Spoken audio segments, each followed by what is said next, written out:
Good morning, Northwest time is 6:52. It's time for your morning sprint. Caroline Flynn is live at the Ronald McDonald House for the Give Love Project. Caroline Rourke is tracking our air quality and some cooler weather.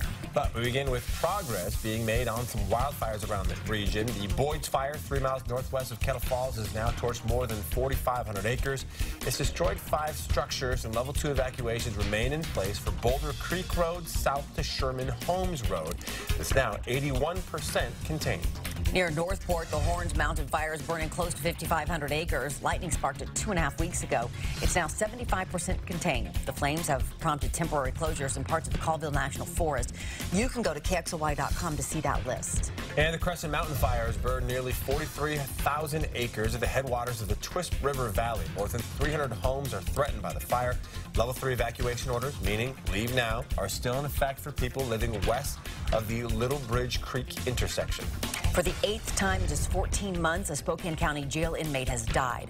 According to a Spokane County spokesperson, the woman was found unresponsive in her cell Saturday at about 5:25 in the evening. A doctor confirmed her death at a local hospital. Later that night, her cellmate was also hospitalized for an unspecified medical emergency. The county says she is still alive. Neither of those inmates have been identified. A cool and hazy weekend making way for a warmer and clearer week thanks to a lot of this rain that we're seeing having major impacts on our air quality. That rain is going to move out of the region today by the afternoon. We're seeing a little bit warmer temperatures today in the 70s for much of the region before we really start to see those temperatures warm up starting tomorrow. And local artists are busy finishing to putting the final touches on their Give Love hearts. These Hughes hearts are standing about 39 inches high, 42 inches wide, and will eventually weigh about 3,000 pounds. That's when they're put on elevated bases.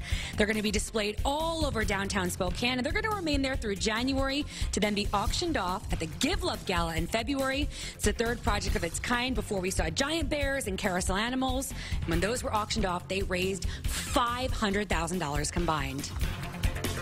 Looking ahead, a federal judge in Seattle is expected to decide today whether to permanently block downloadable blueprints to make 3D printed guns. This follows a lawsuit by Attorney General Bob Ferguson against the Trump administration. An ex-church official is pressuring Pope Francis to resign. Carlo Maria Vigano, a former archbishop and Vatican ambassador to the U.S., claimed he told Francis about sex abuse allegations against American Cardinal Theodore McCarrick 5 years ago, but that the Pope did nothing. Francis asked for forgiveness for abuses, but told reporters on his flight back to Italy that he wouldn't say a single word about Vigano's allegations. Spokane dropped in the national car theft rankings. The city has been near the top 10 on the list, but is now ranked 36th for car theft. Spokane police say new technology like license plate readers are helping get offenders off the streets. Plus, a recent grant paid for anti-car theft devices that police handed out to people with vehicles more likely to be stolen. To see if your car is on that list for most at risk for being stolen, find this story on KXLY.com.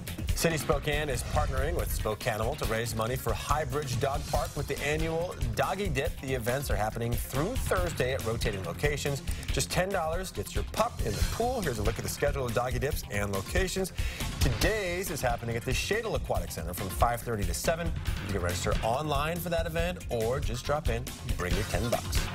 Coming up next on Good Morning America, tragedy in Florida as a disgruntled competitor killed 2 people at a Madden tournament and shot others.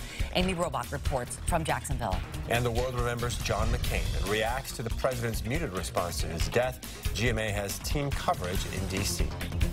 Taking a live look at the streets outside. Some of them are pretty wet out there. We saw all of that rain last night and this morning that is just having so much of an impact on our air quality. We're hoping that it stays clear for most of the week. Your 7-day forecast looking pretty good. We're going to warm up a little bit, technically starting today to 70 degrees, 79 tomorrow, 82 on Wednesday. Once again, Wednesday is the warmest day in our 7-day forecast for the 2nd week in a row. Maybe some haze and smoke on Wednesday and Thursday, but hopefully just patches of haze and smoke over the weekend.